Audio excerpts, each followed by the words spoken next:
Good evening and welcome to tonight's Candidates Forum.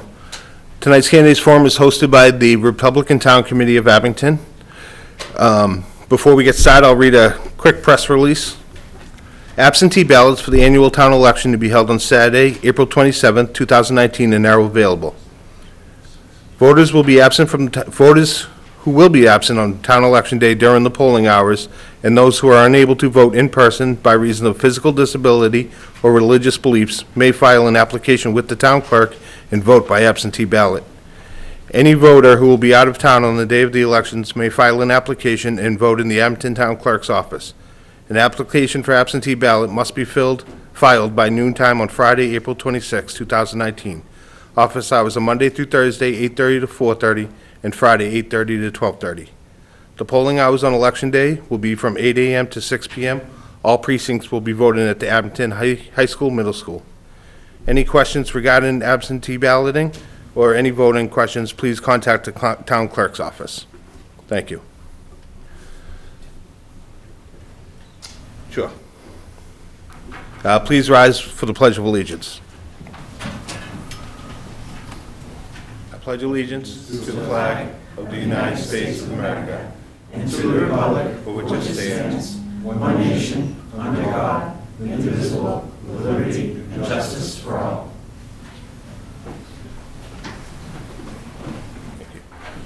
Tonight we have candidates for town election from the following boards: School Committee, Board of Health, the Planning Board, and the Board of Selectmen.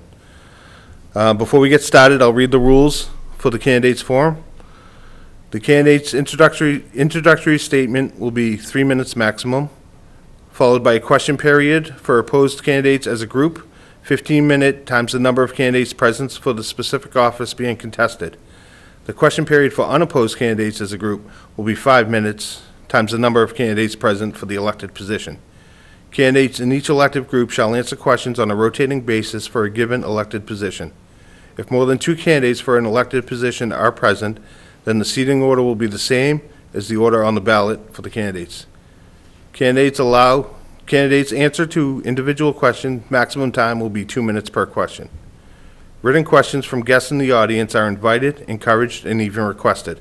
However, no oral questions will be permitted to be made by guests directly to the candidates.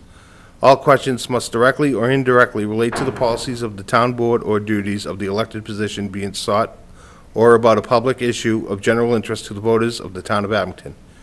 No questions are permitted regarding the candidate's personal matters if they are being asked solely to cause embarrassment. So as we begin tonight, we're going to begin with the candidates for school committee. We have one candidate for school committee. It's Danielle Grafton. Danielle? No, it doesn't matter.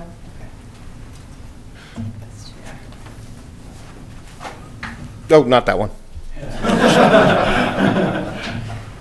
Hi, everyone. Thank you. My name is Danielle Grafton. I have been a resident of Abington for 11 years, although I feel like I've lived here my whole life. I grew up in South Weymouth off of Pond Street. I have 3 boys, Hunter, Matthew, and Wes. Hunter is in the 7th grade, Matthew is in the 5th grade, and Wes is in the 2nd grade. I have been a fixture at all of the schools. I've done a lot of volunteer work, chaperoned a lot of field trips. I've been an active member on all PTOs, and my heart has been with the Abington Education Foundation for the past 3 or 4 years. Although I am not on the executive board, I do a lot of behind-the-scenes work and fundraising with the foundation. I have been a soccer coach for some of the boys' teams. My husband heads up the Abington lacrosse program as the director and also coaches several of those teams. So we are all over the place in Abington. I have been a high school Spanish teacher for the past 19 years in the Duxbury Public Schools. So at the secondary level, I feel like I have a lot to offer. I know the school committee members each have their own unique talents that they bring to the board, and for me, I think I would round it out nicely with the secondary level experience. I have a master's in educational leadership. I have a certification to be a high school principal, so for me, This allows me to see both sides of the fence. I can walk both in teachers' shoes, parents' shoes, and see things through an administrative lens as well. My heart bleeds Abington and education, and I think that these are the qualities that Abington would want to see in a school committee member. So thank you. Thank you, Danielle. First question, what will your top priority be as a member of the school committee? I think over the past couple of years, the Abington School Committee members have been doing a really great job at opening up lines of communication and continuing to look for the holes where we could grow as a school community. For me, at the secondary level, my top priority is with scheduling. So I have kind of behind the scenes been focusing a little bit on looking into getting in a rotating schedule at the high school, potentially middle school level. I like the idea of kids rotating classes and not having the same subject the same time period every day. I also do favor the later start time for high school students, although that's not on my top list of priorities. Very well. What will the biggest issue be in the next 3 years that the school committee will face? I think the biggest issue, and it's a positive issue to have, is with the new school opening and students deciding to stay in the public schools, figuring out how numbers will work. With the size of the building, the staffing issues, ratio of staff to students as more kids stay, budgetary issues with keeping class sizes down as we take on more kids. But again, that's a good thing, good problem. Yeah. Should the need arise, would you support an operational override to supplement the budget of the school department? Yes. In this moment, I would say yes. I would have to take a look at what that means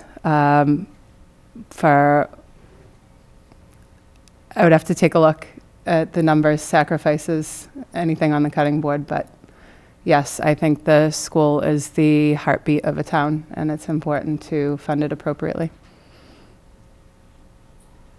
Final question. What do you see as the primary responsibility of the school committee?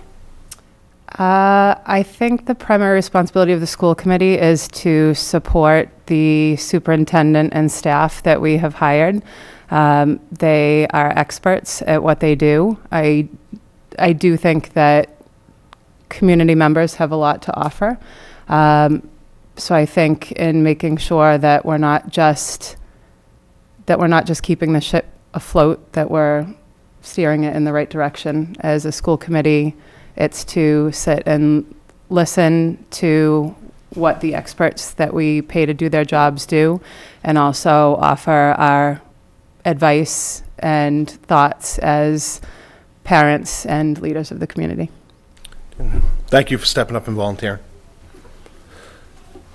You can go.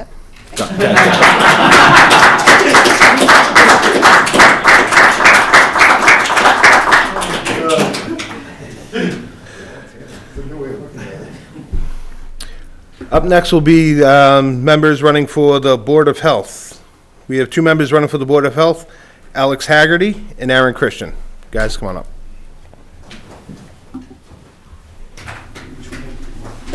Doesn't matter, us two. You guys can fight it out. All right. Be a brawl. Oh, all right.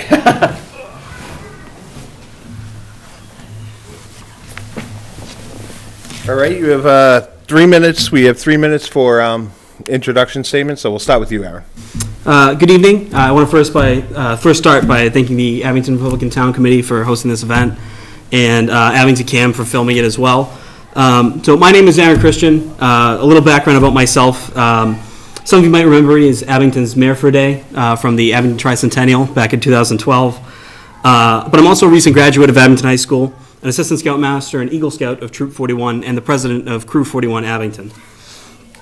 I'm also an undergraduate student working towards a BSBA at Suffolk University. Some have asked me why I want to be elected to the Board of Health. And, well, after I've been working at Truggy's in Abington for a while, and after working there and being part of regular health inspections, I took an interest in helping the town become a cleaner and safer place for all of our residents. To begin exploring this interest, I worked with my Scoutmaster, Chris Schultz, to start Venturing Crew 41, which focuses specifically on emergency preparedness and response. The key for me there is helping Abington's young adults get involved in helping the town be a safer and cleaner place. So to continue my interest in helping Abington, I decided to run for the Board of Health. It's a natural next step for me to help there and continue my journey in making Abington healthier, cleaner, and safer. Aaron, thank you. Opening statement, Alex.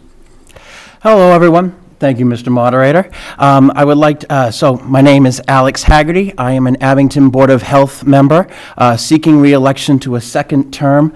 Before I begin, I would like to thank the Abington Republican Town Committee for hosting this forum, Abington Cam for filming us, thank you, and also to the voters of last year who voted me in to ensure that I have their best interests at heart, so thank you.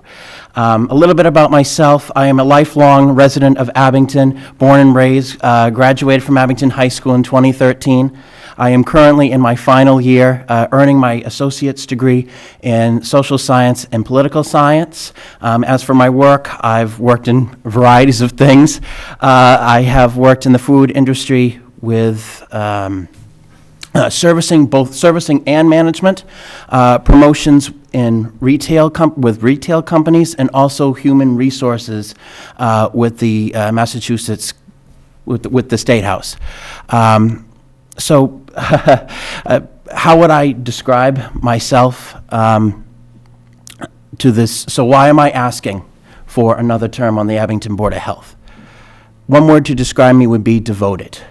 Ever since I was elected in 2018, excuse me, stumbling over my words, I strived to be an advocate for a safer, healthier, and happier community, be a fighter for our small businesses, working alongside our health agent, Marty Golightly, promoting the best health practices, and also making sure that I have the best interest of the Abington voters and residents at heart, listening to their voice, making sure their voice is being heard. One issue that I have run into on the board and spearheaded, one thing, because I was hearing from the community how of addiction and opioids and substance abuses. The town reached out to me and said they wanted the Board of Health to start talking about that, have a dialogue. Even though we are a regulating board, they wanted to have a dialogue. And I'm proud to say that starting in June of 2018, I started that dialogue. And now at every Board of Health meeting, we talk about drug addiction, substance awareness, and how we can help the community. I am also the liaison to the Abington Substance Awareness Coalition here in town, which has been a promoter of really creating an awareness of drug addiction and helping people and get control of their life once again. The coalition's founder, Alex Bezanson, and the chairwoman, Elaine Brophy, have been an inspiration to me for their devotion of how they really have been giving back to the community and helping fight against addiction. Tackling addiction is not an easy mission. It's going to take an army to combat it, but it can be done. And we are fighting the good fight. Our common goal is to live in a world where addiction is a thing of the past, where people can have a better life. I strive for that. But in conclusion, I want to say thank you to the town of Abington for electing me last year onto the Board of Health and representing you and making sure your best interests at heart are being pushed forward. Thank you, I'm honored to serve, and I pledge that I will keep doing a good job on the Board of Health. So come April 27th, re-elect Alex Haggerty. Thank you. Thank you, Alex. The first question goes to you. If elected, what would your top priority be? So my top priority, originally when I ran, I talked about transparency and open communication. I have definitely been an advocate for that. Whenever we have a Board of Health meeting, whenever we have an issue that's going on, I'm letting the town know. Being the forefront on that. Because people before that, they didn't know what the Board of Health did. And because of individuals like myself and, member Chris Schultz and Chairwoman Sue Emery, we're doing that now. The town is knowing what's going on the Board of Health. And another thing that I also is a top priority is addiction. Actually, I am excited to announce tonight that on Monday I will be attending a lecture.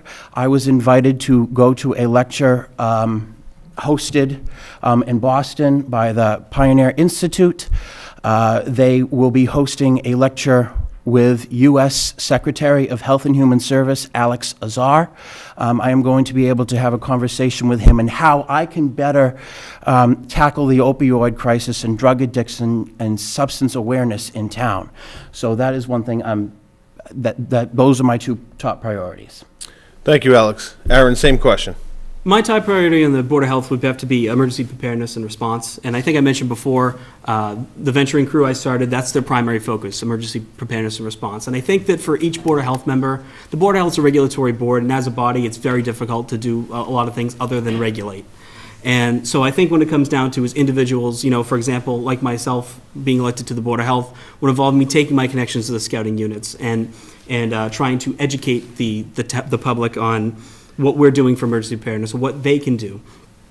So that might involve, our venturing crews looking at doing a emergency preparedness day where we educate people on what they can do in their homes to be prepared for a disaster. I'd like to reach out to the health agent and try and work to get some FEMA trainings and offer those at these things. Also, our Medical Reserve Corps, we have 400 health professionals in town, and none of which are a part of that Medical Reserve Corps.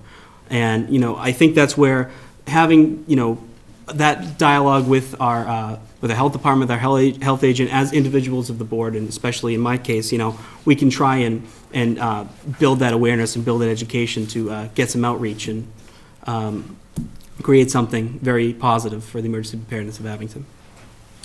Aaron, thank you. And we're going to start with you with this next question. What would you do to increase recycling in Abington? Well, the number one thing I hear from a lot of residents when it comes to recycling is, or actually just in general about waste, is that their trash bins are always full, like up to the max, and that shows to me right now that people are not recycling properly. The thing is for me is I didn't know a lot about you can't put napkins or napkins and styrofoam and things like you can't put those in recycling. I didn't know that myself, and so that required me to do a little bit of teaching and some education. So I think that as a town, we need to, push that, have a little bit more education for our citizens as to what you can and cannot recycle. So whether that be maybe we have a forum and we educate people, or even so, like I've said before, using connections that each Board of Health member has, or just anybody has, to create some outreach. And maybe that involves, I talk about my scouting units. Maybe we run some sort of contest where we have posters. Somebody makes a poster describing what different types of things can be recycled and what cannot be recycled. It really comes down to educating people on what can be recycled and what can't. Aaron, thank you. Alex, same question. Absolutely, I agree 100% with Aaron on this one. And I've, in the 1 year that I've been serving on the Board of Health, that is one thing we have been doing. Making sure we push for education, make sure people know what can and cannot be recycled. There's a lot to do, and forums would be great. I applaud that, and I hope we do that. Education is key to this. Thank you. We're going to start with you, Alex, on this question. Do you approve of stings to trap vendors selling tobacco products to minors, and what other efforts can be made at the local level to curb consumption of alcohol? Tobacco, sorry. So as a substance awareness person, trying to promote that, I do. We need to make sure that our businesses in town are not selling to minors. That's key, and because there is a growing concern of the amount of kids who are now using e-cigarettes or vaping products, and then they are getting so-called hooked onto them, and that is a concern of mine because it's the brain, because the effects that those kind of products have on our children, it affects their brain development and slows down their growth. So and this is things by the approved, these are things that I'm saying that are coming from the FDA. So I do agree with that.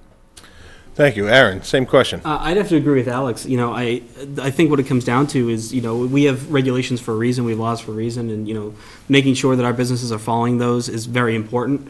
We all know now how detrimental, e-cigarettes and tobacco can be to the youth in our town or just in general. And so I think it's very important that, we make sure that we have those regulations and laws for a reason, that they are followed. Thank you. We'll start with you, Aaron, on the next question. Are you in favor of the state's plan of imposing a 5-cent deposit on water bottles and alcoholic nip bottles? I am in favor of a 5-cent deposit on those nip bottles. I think it will drastically decrease the amount of litter. When you see cans and stuff, see people going into Trukey's all the time and returning those in. It's a lot of people look at it as a way to, get some money back. So I think it'll change the mindset of people when it comes to just throwing them out the window. And I'd have to agree with that. Thanks. Alex? I agree on this absolutely. And it's more money back in people's pockets. People want that. I can't tell you how many times I went to True Cheese or Stop and Shop and deposited my old like a Coke or a Pepsi cans. So, no, I think this is a great incentive for the state and especially our town. All right, Alex. We'll start with you on this question. We can't let you leave without asking this question. Okay. You want to guess it, or? I have a pretty good guess.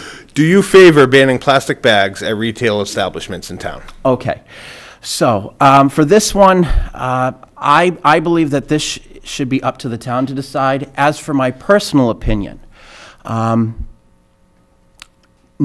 I do not think there should be a ban on the bags. I think it's going to be a negative effect on our businesses. But on top of that, aside from the whole business and nickels and dimes kind of thing, it's the effects on the environment. Now, there are people coming out that are saying, oh, it's horrible for the environment. Yes, they are bad for the environment. The reason why this plastic bag ban was instituted was because California started it. Well, California instituted it in 2016, and the reason they instituted it was because of the amount of plastic bags and trash that were winding up in the ocean. Well, since then, nothing has changed. And so it's not a matter of, excuse me. So no, I'm not in favor of the plastic bag ban. Not only that, too, the plastic bags are also ending up in landfills and there are alternatives to the plastic bags.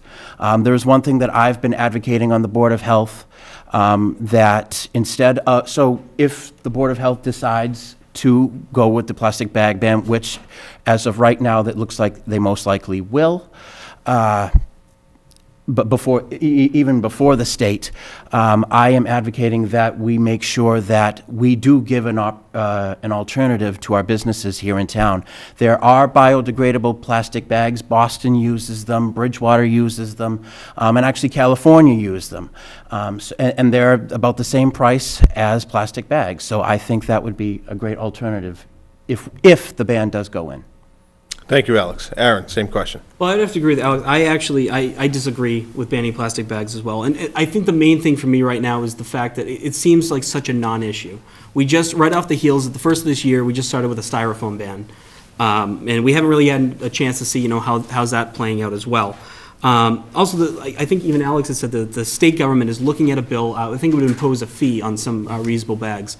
And I think for us to try and go through the headache of trying to figure out exactly what we should do when banning plastic bag, we should wait to see what the state's going to do before we make any sort of decision on that.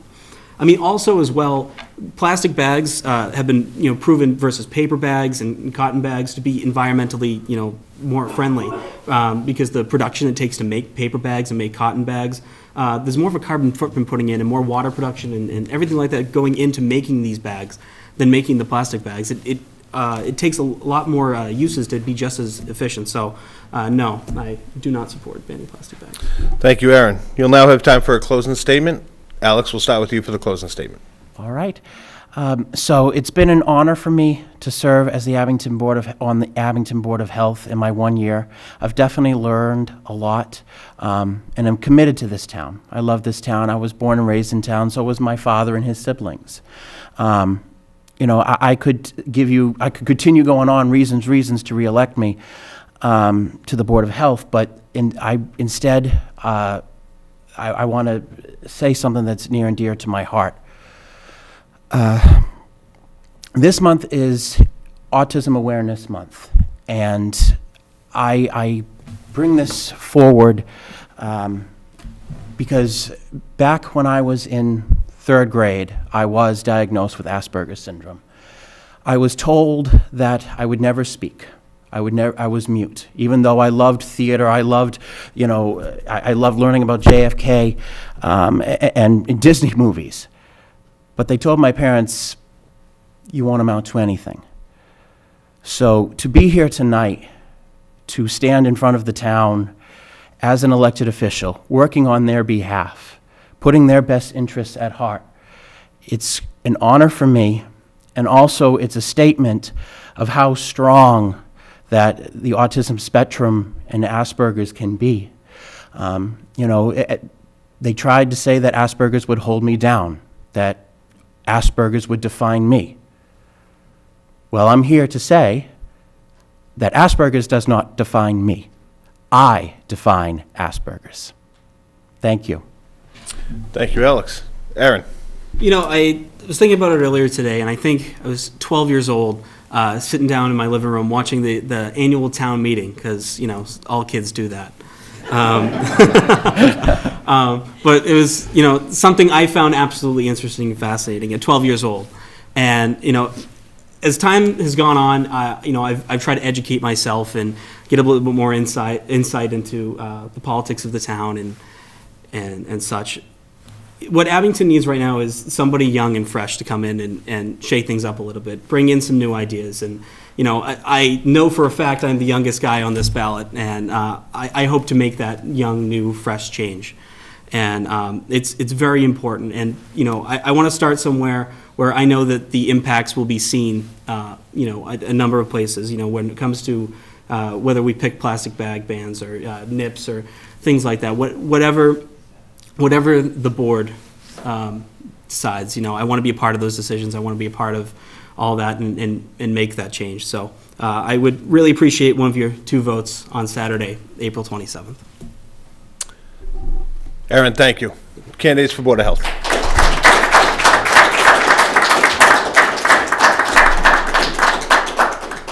If you're undecided, the good news is you can vote for both of them. So. We'll move on to Planning Board next. Our candidate for Planning Board, Rick Collins.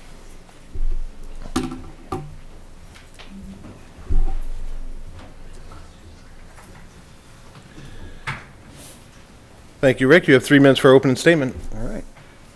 First of all, thank you to the Republican Town Committee for coordinating this. It's a really important part of your civic activities to give candidates a platform to come out and speak and give people a sense of what they're all about.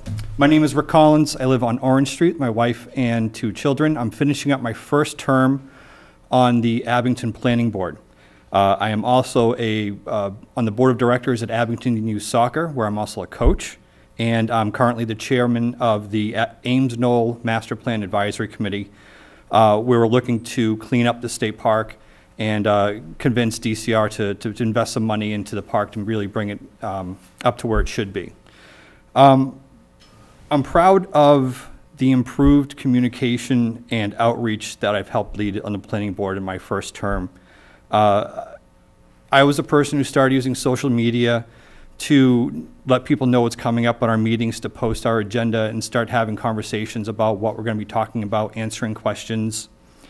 When MassDOT had zero interest in coming to Abington to give a briefing on the Route 18 widening plan, I convinced my colleagues on the planning board to have a hearing, invite MassDOT down, and have them address the people of Abington about what this plan was going to entail. And last year, when we had to address the question of whether or not we were going to have retail marijuana sales in this town, I helped coordinate a forum, an educational forum that featured one of the Cannabis Control Mission members, as well as other experts from inside and outside the town. And we had a really good, informative forum that I think helped answer a lot of questions people had going into the town meeting. So I'm up for election. I hope people will consider voting for me again. Thank you, Rick. First question, we'll start with you. The planning board in the past has opposed hiring a town planner. How do you feel about that position, and would you be able to work with the town planner? So theoretically, I think the town needs a town planner for several reasons. The first of all is that we're currently working on our master plan, which is basically a blueprint of how we use our land in town.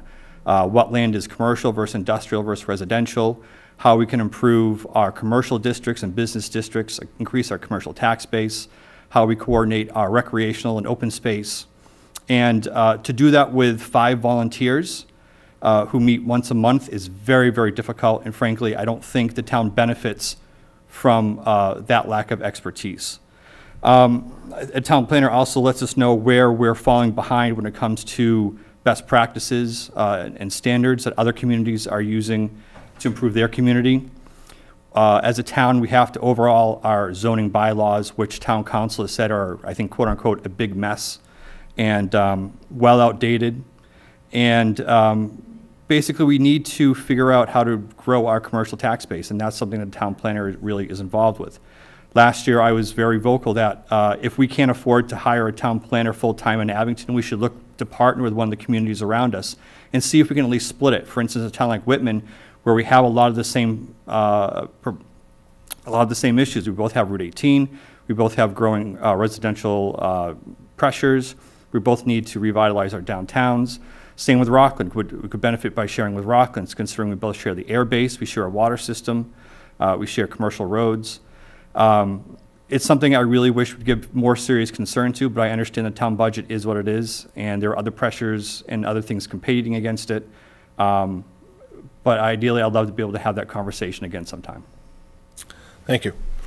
What do you think is the biggest issue facing the planning board at this time, and what type of businesses would you like to attract?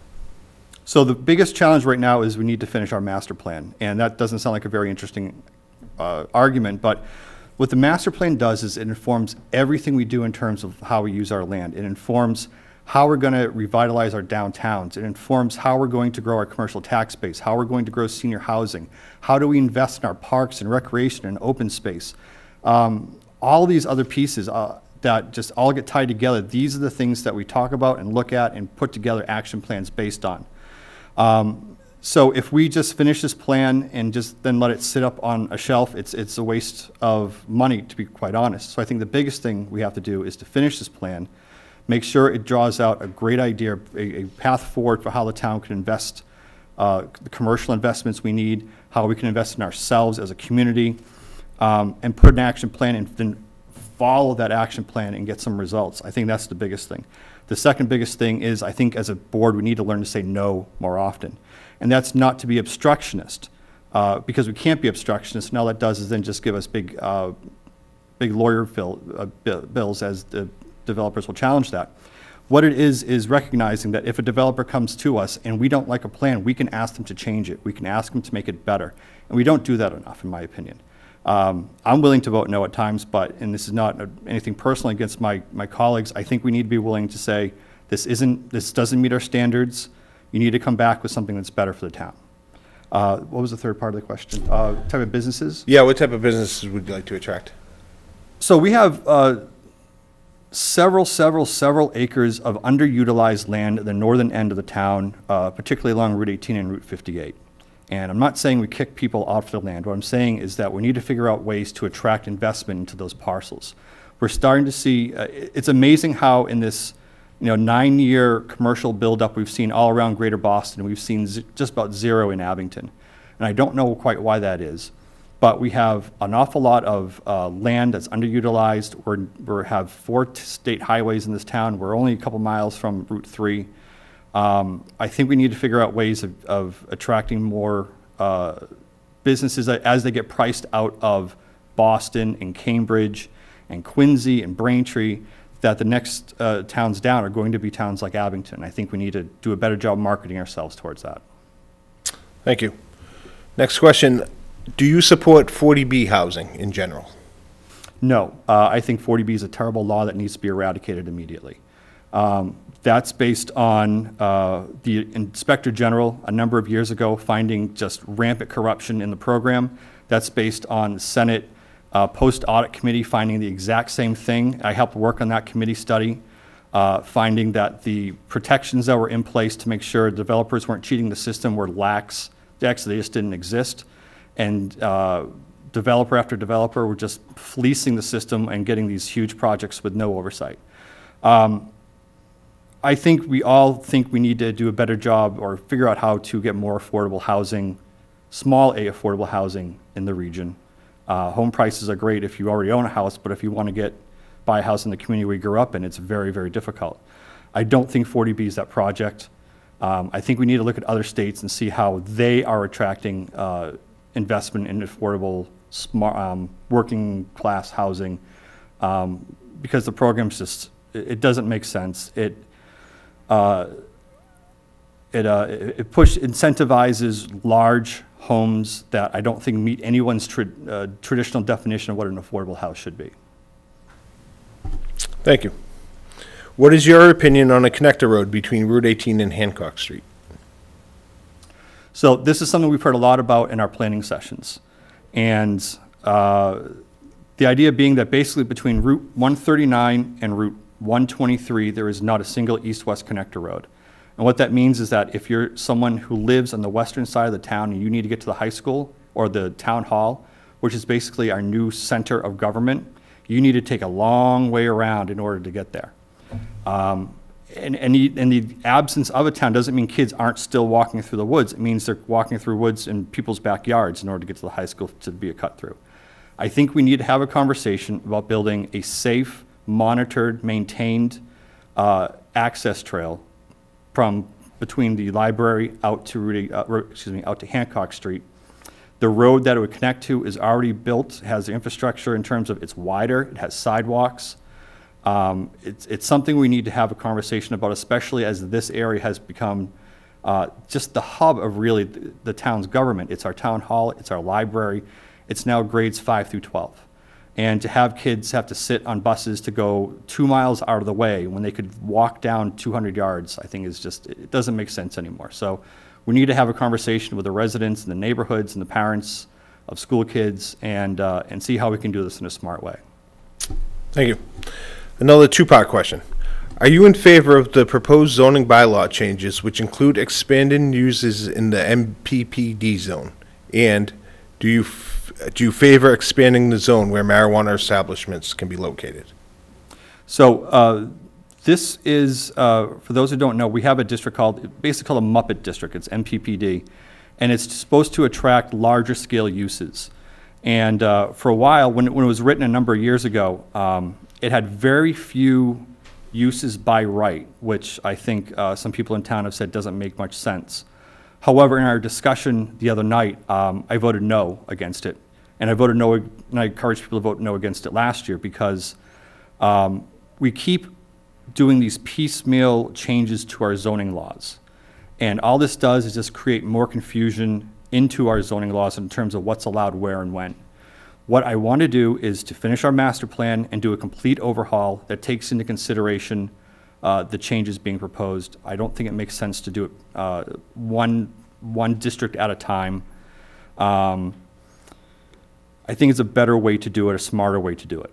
I feel like we're picking winners and losers in terms of what the changes include. Why are we allowing manufacturing by right when we're not allowing, a veterans hall by right? Some of the stuff doesn't make sense to me.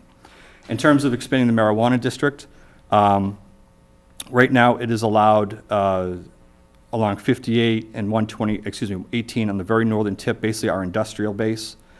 This would expand the use to the Muppet District as well, which is a little sliver off 58, way up north, kind of near the coal tar plant, but also a large swath of land off Chestnut Street.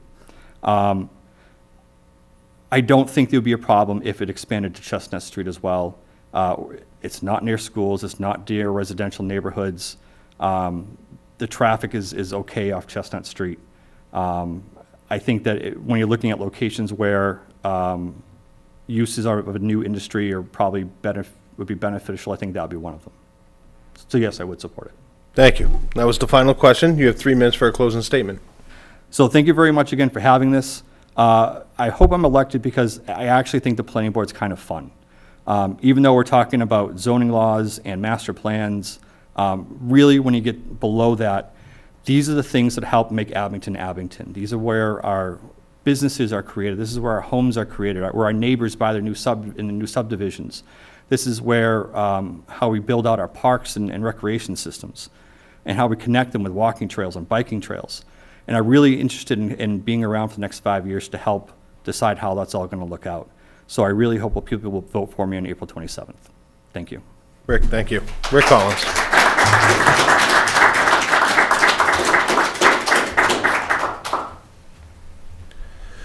Up next, we have 2 candidates for the Board of Selectmen. We have Bob Manning and Kevin DiMaggio.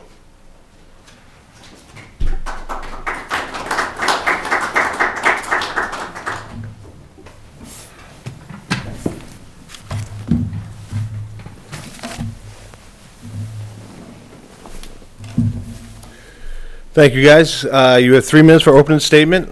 Kevin, we'll start with you. Okay. Good evening. My name is Kevin DiMaggio, and I'm a candidate for the Abington Board of Selectmen. I'd like to thank you all for taking the time out of your busy schedules of running the kids to practice, working and cooking dinner for the family, to come hear our visions for the future of our town. I would also like to thank the Abington Republican Town Committee for hosting this informative night. To start, I have 2 boys, an 11-year-old and a 7-year-old. I grew up in Braintree and bought a house in Abington 5 years ago. I'm an 11-year veteran of the Plymouth County Sheriff's Department. I'm currently a lieutenant. My professional background has me well positioned for the important and timely issues of safety and security. I'm a parent of a child in the Abington school system. I have the same needs and concerns as each of you, and I'm not afraid to ask questions. I've been on the sidelines of town politics and continue to hear the same concerns each and every year. Our taxes are high. We need to develop Union Point. We need a new fire station, and our sports fields are not properly maintained. I know you hear these concerns too, but yet they seem to go without a fix or long-term solution. I ran last year and lost by a small margin. My platform was simple and offered common sense fixes to many of these concerns. As I continue my drive again, this year, I come with a platform for the future of our town. There are many avenues, but I'd like to highlight 3 key areas. The first is public safety. We need to make sure that our neighborhoods and our streets are safe. By improving our roads, our walkways, and incorporating more community policing, we can accomplish this. We can grow the community roots and give our children, our neighbors, and ourselves the town we all work so hard to have.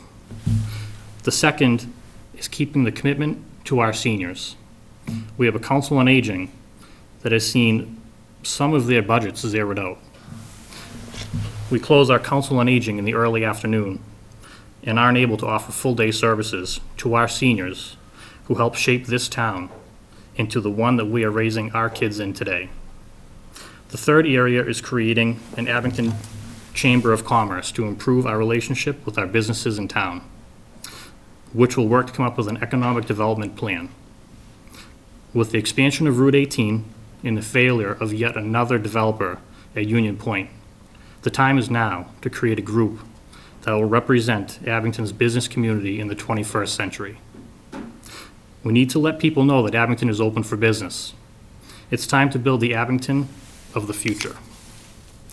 It's time for Abington to elect a leader with a vision for the future, a leader that will fight for transparency, and that will be accountable to the people. It's time for Abington to elect a leader it can trust. Thank you. Thank you, Kevin. Bob, 3 minutes? Thank you. I'd like to thank Abington CAM and the Abington Republican Town Committee for holding this tonight. It's very important for the town people to be able to hear our candidates' point of views. My name is Robert Manning. My friends call me Bob. I'm running for re-election for the office of Board of Selectmen for the town of Abington. I've lived in the town for over 24 years with my wife Ann and raised my 2 children, Rory and Robert, in both private and public schools. I've participated in coaching activities in the town for over 11 years. I've supported the Abington Scouting Program involving Cub Scouts, Webelos, and Boy Scouting as a leader. I have worked with many charity programs, including Jack Billy's Lily Flower Sale, which raises money for 4 different charities in the town. I've also worked for the former Abington Citizen Scholarship Foundation, which provided scholarship money for the children in this town.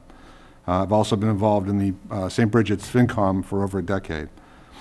I've been elected to the Board of Health for 2 terms, and I have served as chairman for 4 years. I'm currently the chairman of the Board of Selectmen. I look forward to serving you as a selectman in the future if you're willing to vote for me. On Sunday, April 27th, we have an election. I encourage the people of this town to come out and vote. And I wish you'd come out and vote, and if you do, I wish you'd put a vote for me for town selectman. I just want to point out one thing, that Kevin makes the 4th person on the street of Orange Street to run for a town selectman. So whatever drugs you're throwing down our lanes, it must be going well. Thank you, Bob. We'll start with you on the first question. As Abington grows significantly in population and Union Point is developed, is there another water source option in the future? How closely will we monitor the water we have now?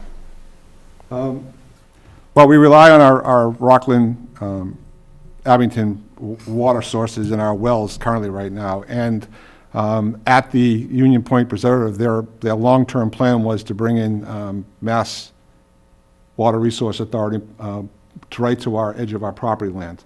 And that has not taken place since there's been no development in the Abington land. So the only development that's going on in Weymouth right now is in the Weymouth land, and they still haven't seen any water sources yet.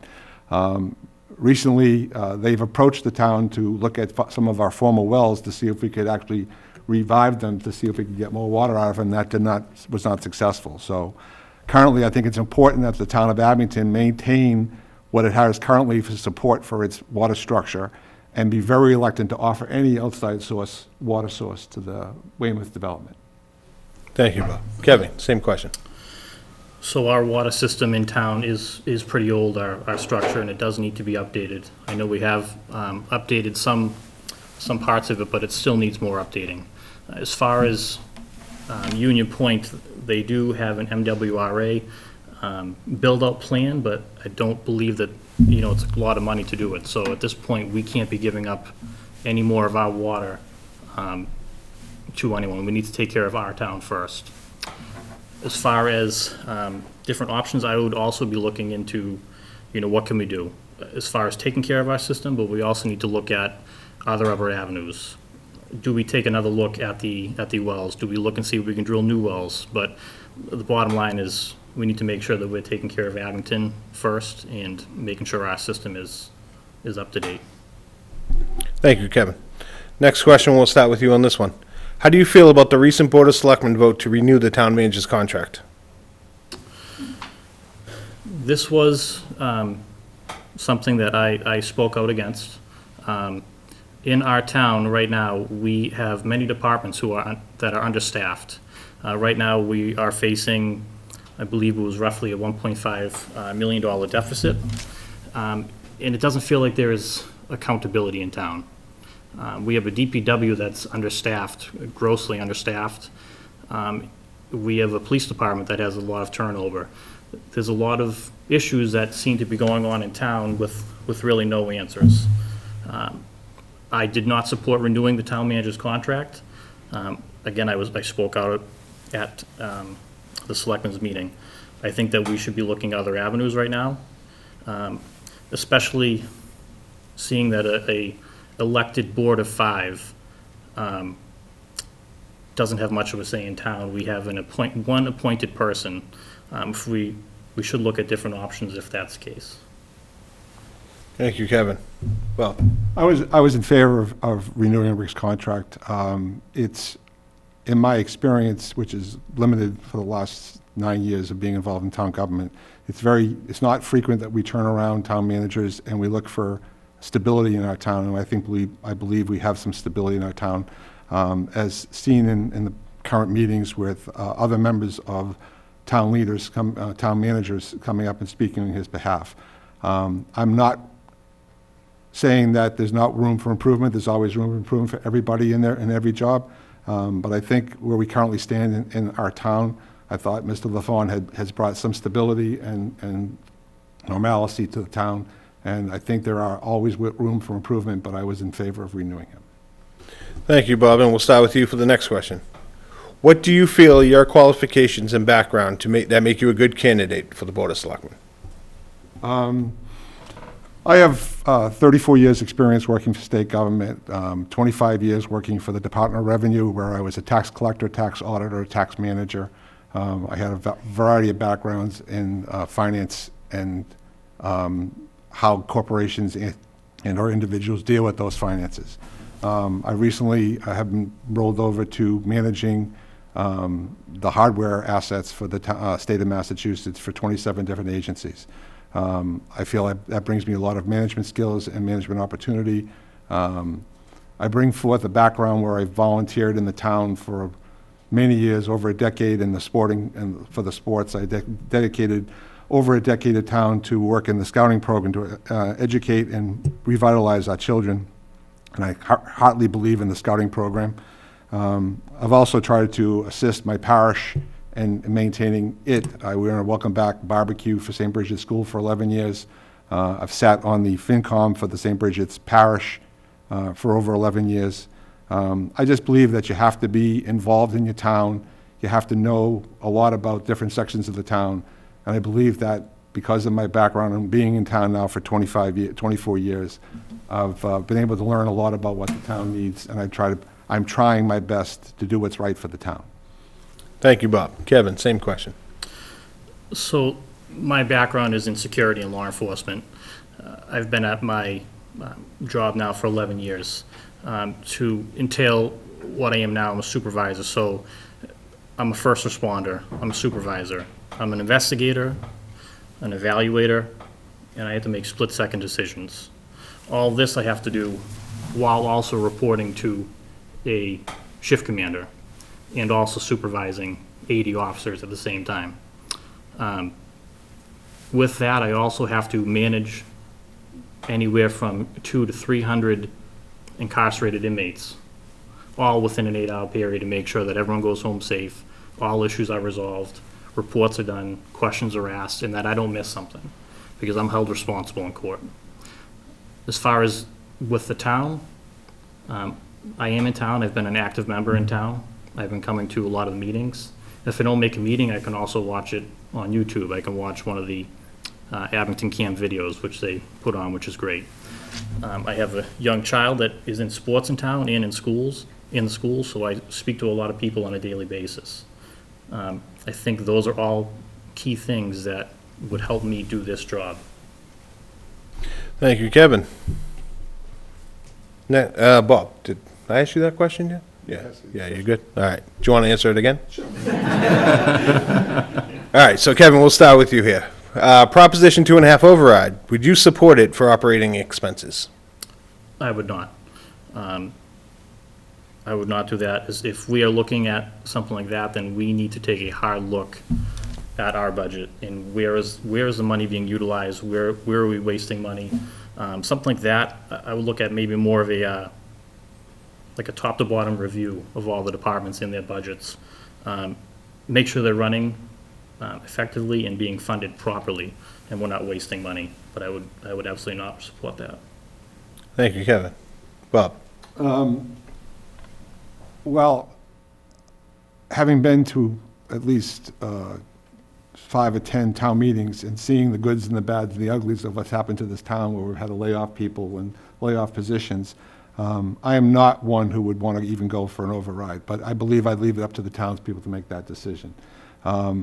if they ask me, my oral opinion would be is unless we absolutely had to do it, I'm not in favor of doing it. I believe that's something that the townspeople at a town meeting can make that decision for. Thank you, Bob. Next question, we'll start with you, Bob.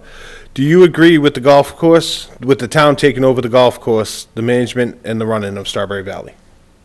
Well, I don't know a lot about the golf course. I know I've played on it for many years, and I enjoyed my time on the golf course. I believe the golf course committee presented their logical argument as to why this was the right time to do it. The management firm that was running it for us was about to leave. We had an opportunity to take it back because we used to run it years ago, and we had an opportunity to buy all the equipment and hopefully get some of the personnel that was up at the Strawberry Valley Golf Course to help us run it. So I believe it was a really smart move by that committee to make that decision, to bring it forth and say this is the right time to make that decision. Thank you, Bob. Kevin, same question. So I do support this. I think this is a great opportunity for Abington. This is a fairly large golf course, green area, green space, and it's something that, rather than contracting out to someone else, we can run it, and, it's a department that we can run within the town. We can make money, and again, we had a perfect opportunity where the lease was running up. We were able to keep the equipment at a lower rate, so I think it was a win all the way around. I support it. Thank you, Kevin. Next question, we'll start with you. Why are our roads in such bad shape, and how would you work to resolve the issue? So our DPW is understaffed by, right now, I think 15 to 18 employees. The money that we get from the state, we are utilizing to repair our roads, but we're not matching anything.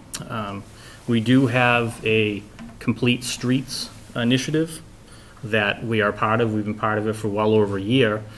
And just recently, I think we finally submitted something to get some funding for those complete streets, which is a great initiative. It helps us add bike lanes, helps us add sidewalks and different avenues like that. I think a few areas where we could look at, maybe Washington Street, or the high school, Glenowitz, this drive coming into Glenowitz Way, maybe connecting them with bike paths and other different options. But our DPW is understaffed. Along with that, we're looking at, we have a high school that we had to, we added all these smaller areas of grass, which is a lot of handwork, so it takes a lot of time away from our DPW workers to do anything else. We also have a MS4 contract coming up, where we're gonna have to be doing a lot of more things that it's just our DPW at this time will not even be able to handle that. We are in a crisis if we have to, well, we're gonna have to do this. And I think that affects on our roads. We don't have our roads cleaned. We don't properly maintain them. We don't have the money for them. We need to be looking at different avenues. We need to be looking at getting more money from the state through different grants, complete streets, and what we can do to help that. Thank you, Kevin. Bob, same question. Thank you. As Kevin has stated, the obvious, the DPW is short-funded, so it does make it a little difficult for people to go around. That given said, John Stone does put a plan forth every year. He does publish what he feels he can get to every year to do some road repair and renewals, if at all possible, which is posted out on the website. We do have to work more closely with our state and representatives and senators to see if there is funding or additional funding that can be had at that level for our roads. And I know they're always willing to try to help that whenever asked. So we never stop asking, and they never stop trying to provide. So it's important. I don't think there's a lot of things that the town can do financially to make that change. I just think we have to make smart decisions on what roads we decide to repair and what repairs we decide to make. We picked a strong man, John Stone, to make some of those decisions for us. I think so far I've been very pleased with most of the effort he's put out to do that. He does a lot with very little, and I appreciate that every day. Thank you, Bob. Next question is yours. With the rise of social media, how do you try to combat incorrect information that is put on Facebook, Twitter, InstaFace, whatever? InstaFace. I've never It's a been new on one. Insta-Face. I Only don't the do cool that. kids know about it. I'll be honest with you, I'm not a big fan of electronic media as far as trying to respond politically on any issue that's been addressed, whether it's at me or at the town. I think it's uncharted, unprotected, unfiltered, some of the times, or most of the times, unwarranted and mostly incorrect. It's a shame because when good information comes out, people ask questions. And I'm afraid that's something that happens far too often when good information is put out there. But I, as a selectman for the town of Abington, can only control what's going on in the town and what I feel is happening in the town. But I will not, in good consciousness, in trying to do my best for the town of Abington, try to fight the fight of electronic media on comments made about what's happening in this town, or who's not doing or who is doing what's happening in this town. Thank you, Bob. Kevin, same question. So I feel social media is probably our biggest, our best way to put information out right now. Our town just started a town website on social media and Facebook, and they've been able to put information on. I feel that we should be utilizing it more. It's underutilized right now. By putting more information out there and having a go-to source in the town that the residents can rely on, I think would solve those issues. Right now, we see that there might be a post go on, and there's a lot of people responding to it. There's a lot of interest in it. So it's showing you, it's gauging that we do need that people are interested. People might not be able to make it here for a meeting, and they probably don't have an hour and a half to sit down in front of a TV or a computer screen like I do and watch the YouTube or the Abington Cam afterwards. You know, so this is a quick way for someone to get information. They know that they can do a couple clicks and get to a site and see proper information. And I think the town needs to embrace that. I think we are working down that road, but we need to be, it needs to be pushed harder and faster. We need more information out there, and also other departments to be able to post as well. I don't think one site can really do it all. I think we should have different boards and committees be able to do that. Recently, I emailed our town manager because on the site for the SAGE committee, it wasn't updated since 2015 on the Abington town site. You know, back and forth a little bit, and we got it updated, but these are these things that, you know, people want to go and get information. They go to the site that they need to get it, and they can't get it. So let's bring it to them. Let's put correct information out there through the proper channels, and that way it brings people in, and it also puts the correct information out there. Thank you, Kevin. Next question. Transparency is important to voters. What does being transparent mean to you? Transparent is putting the correct information out there. Going on Facebook, going on these sites, and putting information out so that people can see these things. If there's a selectmen's meeting or a different meeting like that, you have to wait. If you can't make it, you have to wait a few days to see a YouTube video, and again, have to wait. Being transparent in town politics is putting stuff out there, getting it out there as, you know, in a fast, efficient way so that people can have access to it. I understand there's certain times that you would need to not be as transparent because, you know, with executive session and different things that can't be put out to the public, but for any other avenue, it really is just about getting information out there, correct information. If someone has a question, open up avenues for them to ask that question and get answers. You know, the Board of Selectmen and other town employees should all have an email that they can be able to email the question and get an answer. Go on Facebook and ask a site, and maybe that gets forwarded to someone else. As far as anything else within the town employees or elected officials, everyone in town, if you're, say, an elected official and you're out somewhere, people are going to think that you know the information. So there's some things that there should be communication. There should be more, you know, more communication that if an incident happens in town, that you're not blindsided at the grocery store if you're by someone coming up saying, hey, what's going on with this, and you don't know what it is. So I think transparency is more about just getting information and the proper information out in a timely manner. Thank you, Kevin. Bob, same question. Transparency is the essence of importance to get clear and clean information out to the public as quick and as fast as possible and as efficient as possible. But the most important words there are clear and correct information. Again, as I said before, lots of times on various sites, not town sites, but various sites, there are comments made about individuals or things happening in the town that really aren't true. But I believe we have started to make strides on using Facebook, and thanks to Mr. Coyle and other members of the board to stress them out, to get more use and more information out to the public as quickly as possible. But I think it's more important that we make sure that the information we are putting out as quickly as possible is correct, and it has to stand on its ground, so that when it is out there, whether you're at a supermarket or you're in a school, when you get asked a question, we all have the same information. Thank you, Bob. Final question, we'll start with you. North School and Center School have been closed for some time with no resolution as to what should become of them. Do you think Abington should keep these schools and reuse them for a town purpose, or do you think they should be sold? What would you like to see happen at these locations? The North School and Center School have their own share of issues. Both buildings have a deterioration going on, both in the facade of the building and the structure of the building. They also have asbestos issues, which cause an issue with destruction and how we're going to do it. I'd like to propose that we would look at the North School and the Center School. The Center School, unfortunately, right now has the Center School and the Murphy Field tied to it together as one lump sum piece of property. I'd like to propose that we might want to split that property to preserve Murphy Field for the town, and then offer out the Center School possibly for private ownership of senior housing in some kind of uniform, agreeable way with a private developer to come in with senior housing that would be built for our seniors in the town, because at the federal level, we don't see a lot of funding coming down the road for senior housing. So I'd like to think that way, and I'd like to see that deal include the trade of tearing down the North School down to the ground and getting both schools structurally removed and safely removed from the town, and then decide what we want to do with the North School property as open property until we have a better decision on how we're going to deal with that land.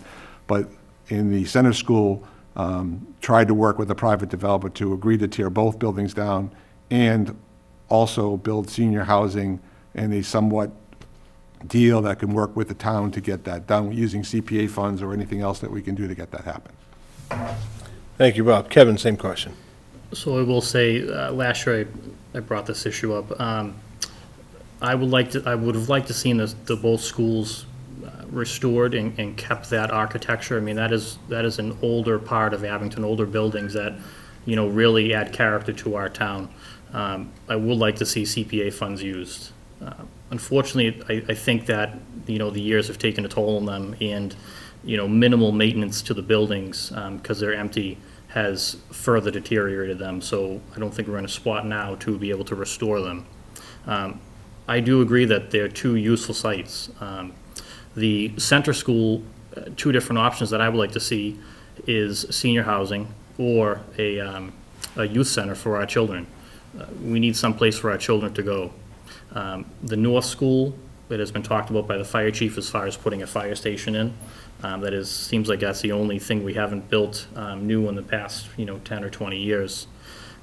So I would also like to work into some agreement where both schools maybe are demolished and doing a private ownership for the Center School. If we are able to move over our fire station to the North School property, we could then sell off the other two fire stations, use that money to directly pay down, the debt on the new fire station if we were to go that route. But I do believe that we need to take action on these. They have sat empty too long. They are falling over on themselves as we see, and that's, to the detriment. We need to get moving with the plan on them. Thank you, Kevin. We'll now have 3 minutes for closing statements. Bob, we'll start with you on the closing statement. Thank you. Again, I'd like to thank Abington CAM and Abington Republican Town Committee for holding this session tonight. I'd like to thank Kevin for running for office. I think it's important that people in the town realize that the offices in the town are voluntary. This isn't a paid position, ladies and gentlemen. We are up here volunteering our time and attention to the best of our ability to help the town. I have always believed in this town since I moved in it. My wife and I made the decision back in 1992 to move into Abington. We looked at the schools, we looked at the town, we looked at how it was laid out, and we were encouraged by it. I coming from Dorchester, her coming from Situate, this was a happy medium. We moved in and we raised our children. We've educated our children. We've participated in the town. I love this town. I love trying to do the best I can for this town every time that I sit in this seat and do this job. I would encourage everyone to come out and vote on April 27th, and if you do come out and vote, I'd appreciate a vote for Robert Manning. Thank you very much. Thank you, Bob. Kevin? In closing, why me? I've had a number of residents come up and ask me if I was going to run again after my loss last year. My answer, absolutely. The work is not done. The same issues from last year are still at the forefront today, with no real clarifying answers or solutions. There is no benefit to me sitting on the sidelines, waiting for something that seems to slip away from our elected officials year after year. I am not one to wait for someone else to step up. I am the person that steps up and wants to make a positive, long-lasting change to our beautiful town. I will work on accountability and will get proper answers, and then we will hold the town departments accountable. Together, we will work to identify the areas that need improvement and start discussions and make them move forward. The answers that we get will be made public. Through social media platforms, we will give up-to-date information and clear transparency to you, the residents of this town. I am energetic and I am ready to work for you. My investment is my children and the town that we will leave for them and your family and the residents of the future Abington. Today, I supervise over 80 people at the Plymouth County Sheriff's Department. I am tasked with investigating incidents, responding to medical emergencies, conducting field training, and personnel evaluations. My background in law enforcement has me well positioned to tackle the safety concerns that we are facing in our neighborhoods and our school system. We owe a debt of gratitude to our seniors. They built this town into the thriving community it is today, which is why we need to keep our commitment to them. Finally, we need to put an economic development plan together and let people know that Abington is open for business. Being a homeowner, a taxpayer, and raising children in town means I have just as much at stake as you, and I want to see change. It's time for Abington to elect a leader with a vision for the future, a leader that will fight for transparency and that will be accountable to the people. It's time for Abington to elect a leader it can trust. This is why I'm humbly asking for your vote on Saturday, April 27th. Thank you. Thank you, Kevin. Bob, your closing statement. I did it first. Get out of here. I'll do it again if you want. I'll take the time. I don't mind. I can talk. We're done?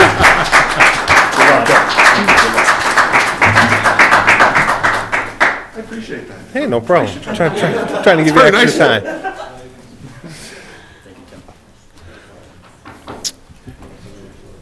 Before we go, I just want to recognize we do have a special guest in the audience, our state representative, Allison Sullivan. Allison, thank you for joining us. I'd also like to thank Abington Cam, not just for showing this, but for showing all our committee meetings and really helping to keep the people informed in such a busy time. Also, the people that put this together and made this happen. To my far left, current member of the Board of Selectmen, Ken Coyle. Kenny, thank you. In the middle. Sorry, I didn't think people would actually applaud for you. In the middle, former moderator, Board of Selectmen, school committee, I could go on and on, I won't. Mike Franny, thank you, Mike. And the chairman of the Republican Town Committee, Andy Burbine, former selectman and current member of the zoning board. Andy, thank you. And that's everything. So thank you all to all the candidates for coming out. Thank you for stepping up and volunteering to help our town. So thank you. Good night.